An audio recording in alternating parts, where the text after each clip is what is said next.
Bueno, hola a todos. En este bloque vamos a ver cómo hemos pasado de las redes neuronales clásicas a los modelos que están detrás de ChatGPT, traductores automáticos o sistemas multimodales. Bueno, la idea clave es que todo gira alrededor de un concepto nuevo, la atención, que sustituye a los modelos secuenciales clásicos. Bueno, un modelo del lenguaje intenta responder a una pregunta muy concreta que es ¿qué probabilidad tiene una secuencia de palabras? Esta fórmula que tenéis aquí lo que dice es que un texto completo no se genera de golpe, sino palabra a palabra. Es decir, cada palabra se va a predecir condicionada a todas las palabras que se han predicho anteriormente. En la práctica, el modelo solo aprende a hacer una cosa muy simple. Dado el contexto previo, predecir la siguiente palabra. Bueno, entonces, esta tecnología tiene múltiples aplicaciones, como vamos a ver a continuación. Bueno, para que una red neuronal pueda trabajar con palabras, primero tenemos que convertirlas en números. En este caso, los embeddings son vectores densos que representan palabras en un espacio continuo. Vectores densos son vectores en los que la mayoría de componentes son distintos de cero y aportan información. Es un poco lo contrario de vectores dispersos. La clave es que en ese espacio, que se llama espacio latente, las palabras que tienen un significado parecido acaban cerca unas de otras. Y esto no se diseña a mano, sino que se aprende automáticamente durante el entrenamiento. Bueno, aquí veis un ejemplo de ese espacio latente, donde cada punto sería una palabra y la distancia entre esos puntos refleja una similitud semántica. Como veis, este dibujo del espacio latente en 3 dimensiones es una visualización o una proyección de un espacio de dimensión mucho mayor. ¿Vale? En la realidad, en el espacio latente, pues a lo mejor podemos tener de 100 a 1000 dimensiones, dependiendo un poco del modelo que utilicemos. Bueno, entonces en este espacio lo que queremos representar es un ejemplo que tenéis más detallado en los apuntes de teoría, pero si tuviéramos, por ejemplo, la palabra kiwi, esta palabra puede tener diferentes significados. Puede ser una fruta, puede ser un animal, un pájaro, o puede ser una persona de Nueva Zelanda. Entonces la idea es que al inicio del entrenamiento esta palabra no tiene una posición muy definida en ese espacio latente, pero a medida que vamos entrenando el modelo con palabras pues cuyo significado, cuya semántica nos ayuda a comprender lo que es un kiwi, pues este se irá moviendo un poco hacia el espacio donde están las palabras similares. ¿Vale? Por ejemplo, en este caso, si este kiwi pues viniera acompañado de las palabras pues comer, desayunar, fruta en distintas frases, pues como veis aquí se iría poco a poco acercando al espacio donde están el resto de frutas, ¿vale? Por ejemplo, en esta dimensión. ¿Vale? Dependería un poco de lo que estuviéramos representando o la dimensión en la que estuviéramos, pero esa es un poco la idea general con respecto al espacio latente. Bueno, los modelos que teníamos antes de Transformers, por ejemplo las Long Short Term Memory, tenían varios problemas. Es que, pues procesaban secuencias paso a paso, ¿vale? Por ejemplo, el texto, pues lo procesarían palabra a palabra de forma secuencial. Esto tiene dos consecuencias importantes. Una es que no se puede paralelizar bien y luego también que les cuesta capturar dependencias largas. Entonces la pregunta fue, pues, ¿qué pasaría si pudiéramos ver todo a la vez? Bueno, el ejemplo típico que se pone en este caso es imaginarnos que tuviéramos un libro de Agatha Christie, ¿no? A lo mejor tendríamos 200 páginas de libro desarrollando un argumento y luego al final la última frase podría ser y el asesino es, ¿no? Y en este momento, para llegar a esa conclusión, no podríamos utilizar una red tradicional porque las redes tradicionales solo procesan pasos de esa secuencia. En cambio, los transformers nos permiten ver o entender todo el contenido del libro a la vez, y es que lo que nos permitiría generar alguna palabra que estuviera relacionada con el asesino en ese caso, ¿vale? Sería un poco la idea. Bueno, entonces, el mecanismo de atención es lo que le permite al modelo decidir qué partes de la entrada son relevantes. ¿Vale? Igual que cuando leemos una frase no prestamos atención a todas las palabras por igual. Hay palabras que nos aportan más que otras o que son más importantes. Y este mecanismo es el corazón de la base de los transformers. Bueno, entonces, el mecanismo de atención se basa en que cada palabra se transforma o está representada por tres vectores distintos. Tenemos el query, que representaría lo que esa palabra está buscando. Después tenemos el key, que representa lo que esa palabra ofrece a los demás, ¿vale? Es decir, es lo que dice si esa palabra encaja con lo que buscan otras palabras. Y luego tenemos el value, que es la información que se aporta al final o la información asociada. Entonces, estas tres, las keys se utilizan para calcular los pesos de atención y los values para construir ya la representación final, ¿no? de la atención. Y estos vectores son proyecciones lineales aprendidos, no es algo semántico explícito. Quiere decir que se obtienen aplicando una transformación lineal al vector de entrada que contiene el embedding. Bueno, entonces, para calcular la atención, aquí tenéis la fórmula completa, pero lo importante es un poco la idea. ¿Vale? Es decir, primero se mide la similitud entre query y keys, multiplicando esas dos matrices. ¿Vale? Es decir, multiplicar esas matrices vemos qué valores hacen match. ¿Vale? Vemos la similitud entre lo que la palabra busca y lo que ofrece. Después, esos valores se normalizan con la función softmax para obtener unos pesos y finalmente se combinan con los values, una combinación ponderada con los values para tener los pesos definitivos.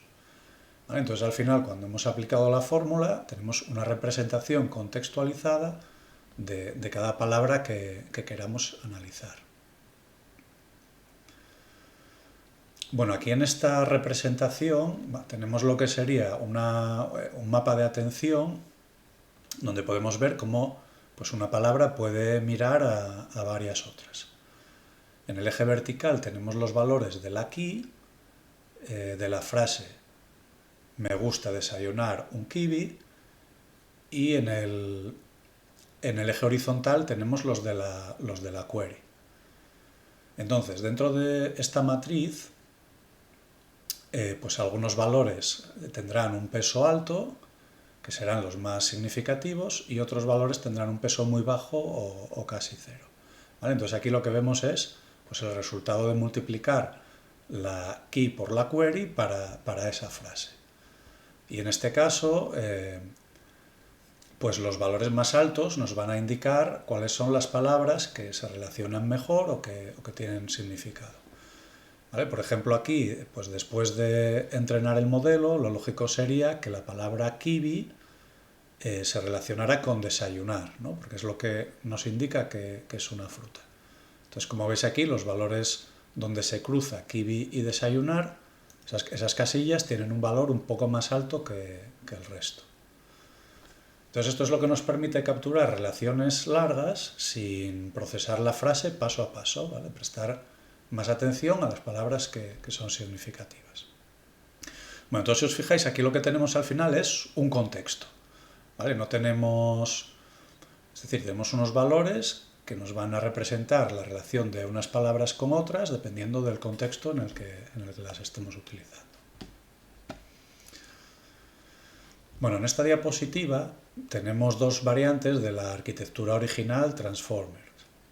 ¿Vale? A la izquierda tenéis la arquitectura original, que sería encoder y decoder. ¿Vale? Veis que tenemos dos bloques, el de más a la izquierda es el encoder y el otro es el decoder. es la arquitectura que aparece en el paper fundacional, el de Attention is All You Need, que es el paper que definió esta arquitectura, y aquí se utilizaría para tareas de, por ejemplo, de traducción automática. ¿Vale? Entonces, en este caso, el encoder, el bloque que tenemos más a la izquierda, procesaría la secuencia de entrada completa, ¿vale? Es decir, por ejemplo, el texto que queremos traducir, y nos va a generar una representación contextual. Y luego el bloque que tenemos a la derecha, el decoder, va a generar la salida utilizando dos tipos de atención.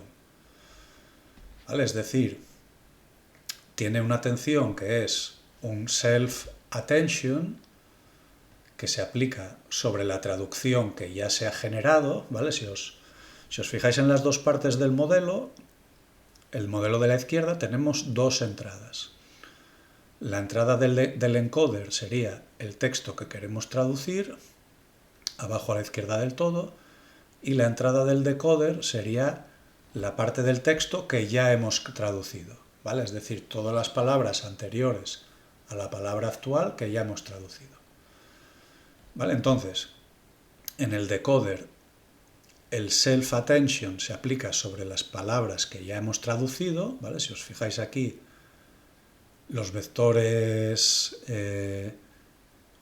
V, K y Q entran los tres pues, por las palabras que hemos traducido, y en el encoder tenemos también self-attention, pero en este caso es sobre lo que queremos traducir, como decíamos. Vale, entonces vamos procesando esas dos líneas de datos en paralelo. ¿Qué pasa en el decoder? Que tiene otra segunda entrada que se llama cross attention, y ahí fijaros, los vectores V y K de la cross attention van a venir del encoder, mientras que el vector Q pues viene del bloque anterior por donde ha entrado el texto que ya habíamos traducido. Vale, entonces esta es la diferencia entre self-attention y cross-attention. Cuando tenemos self-attention, toda la información nos viene pues, desde el pipeline del mismo modelo. Mientras que cuando tenemos cross-attention, parte de la información nos viene del encoder, que sería la información relativa al texto que queremos traducir, y parte de la información nos viene del decoder, que sería la información relativa al texto que ya hemos traducido.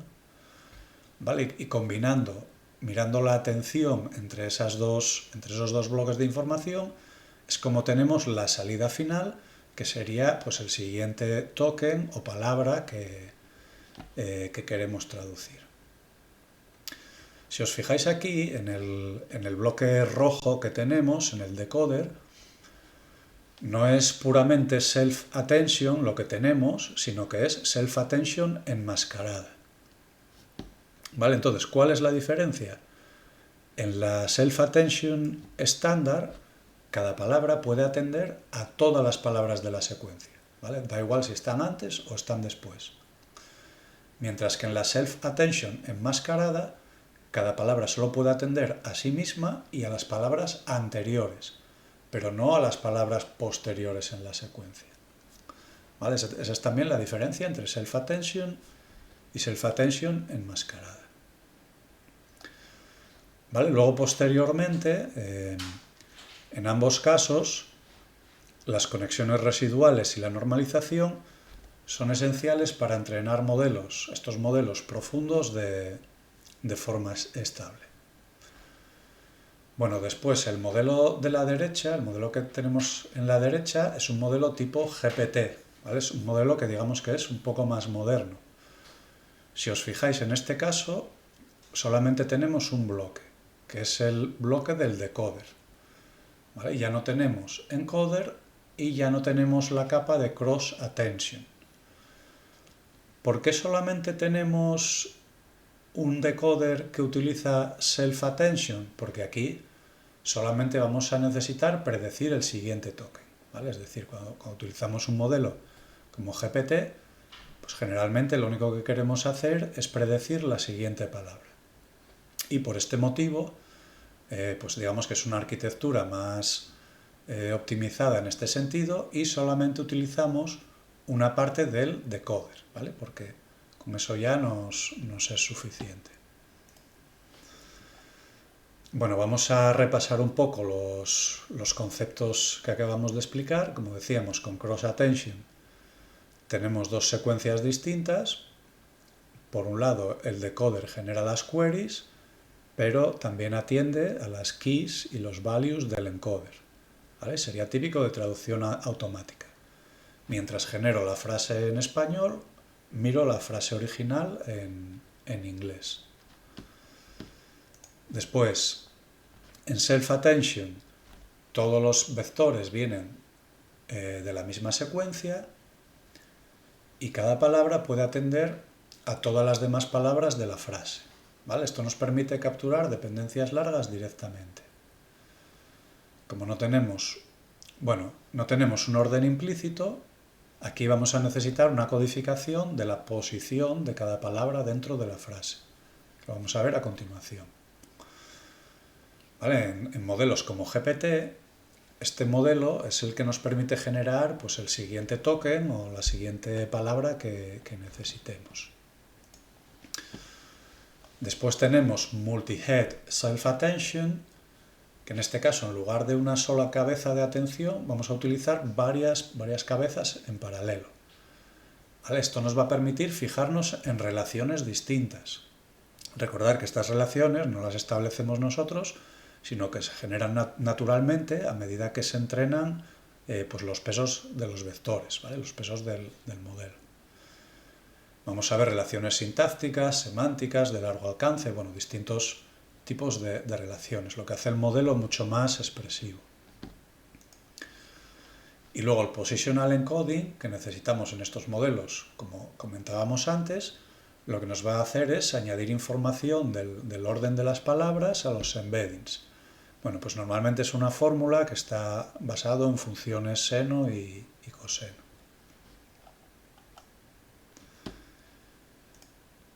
Bueno, aquí tenéis un poco un resumen de lo que sería la arquitectura del transformer, ¿vale? Pues bueno, como habéis visto en el encoder tenemos self-attention y capas feed-forward, y en el decoder tenemos self-attention enmascarada y una capa de cross-attention pues que recibe la información del decoder y del encoder.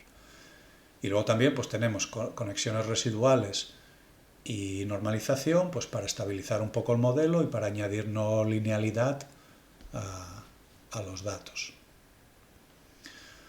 Bueno, lo que decíamos, las feed-forward networks se aplican a cada posición de forma independiente. Tienen la arquitectura típica, que ya la hemos visto en el primer bloque de la asignatura. Hemos visto este tipo de redes en el bloque de redes clásicas, y lo que hace es aumentar la no linealidad del modelo. Bueno, cuando hablamos de GPT, como decíamos, es una transformer solo con decoder y se entrena de forma autorregresiva, ¿vale? Es decir, predice la siguiente palabra a partir del contexto previo. No necesita encoder porque no hay una secuencia de entrada distinta. Entonces, este modelo se entrena con grandes cantidades de texto, con cantidades masivas, y luego ya se ajusta a las tareas concretas.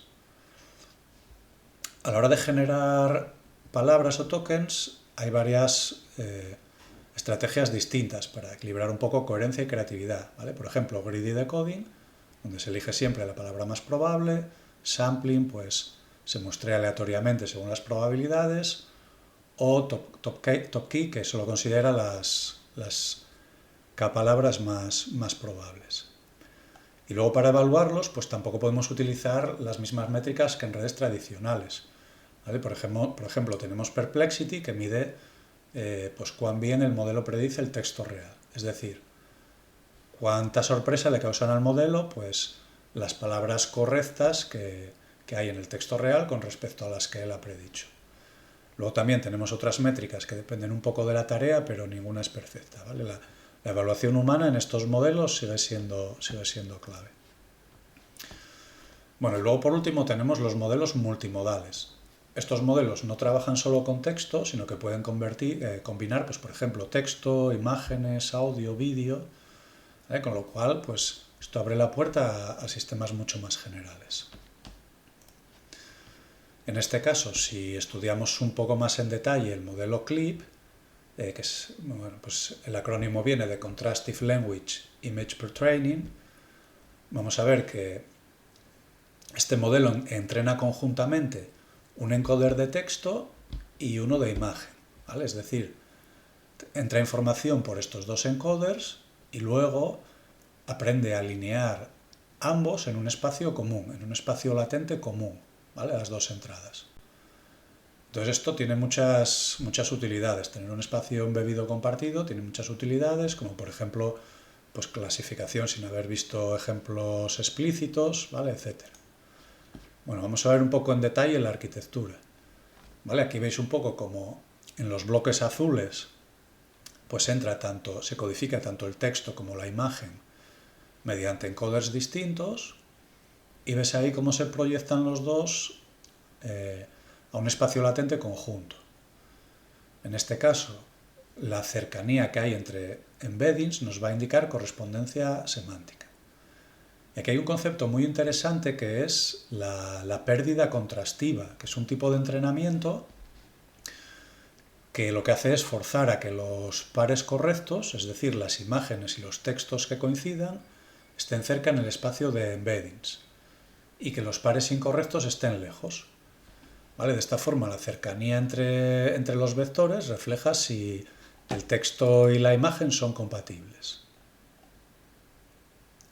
¿Vale? Por ejemplo, imaginar que tuviéramos la imagen de un gato y tuviéramos un texto que fuera gato durmiendo. ¿Vale? Pues el entrenamiento haría que los embeddings de esos dos objetos estuvieran cerca en el espacio. Sin embargo, si tenemos la imagen de un gato y un texto que fuera, por ejemplo, perro jugando, pues en ese caso conceptualmente estarían más lejos, ¿vale? Porque, bueno, están relativamente cerca porque son animales, pero hace referencia a algo distinto a lo que tenemos en la imagen. Entonces, estaría más lejos que el texto anterior. ¿Vale? Entonces, en este caso, la cercanía de los vectores nos va a reflejar la correspondencia semántica entre imagen y texto. Entonces, ¿qué aplicaciones prácticas tiene? Bueno, pues, por ejemplo, puede clasificar imágenes sin entrenamiento específico, que es lo que se llama clasificación zero shot.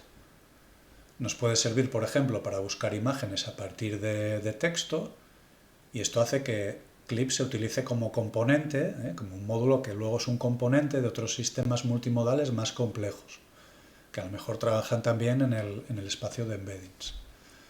Y es también base pues, de modelos generativos como DALL-E y pues otros modelos donde estos embeddings guían un poco la generación de imágenes. Bueno, entonces, como resumen, el mecanismo de atención es el núcleo principal de los transformers. Acordaros que utilizan una arquitectura encoder-decoder. Bueno, los más actuales tipo GPT solo decoder. GPT aplica self-attention para generación, para generar palabras y tokens. Y bueno, pues un poco la importancia de lo que es el espacio latente, los embeddings y el mecanismo de atención. Luego, los modelos multimodales amplían este concepto a otros dominios. Por ejemplo, tenemos el aprendizaje contrastivo, que se puede utilizar, pues lo que decíamos antes, para clasificación zero shot, algunos modelos modernos para, por ejemplo, sistemas de recomendación también pueden trabajar en el espacio de embeddings. Y pues tenemos el modelo CLIP, que como decíamos va a ser parte de otros modelos más complejos. ¿Vale? Entonces, al final, todo parte de una idea simple que es pues, prestar atención a las palabras más significativas dentro de una secuencia. Bueno, pues esto es todo por este tema. Nos veremos pronto en el bloque siguiente.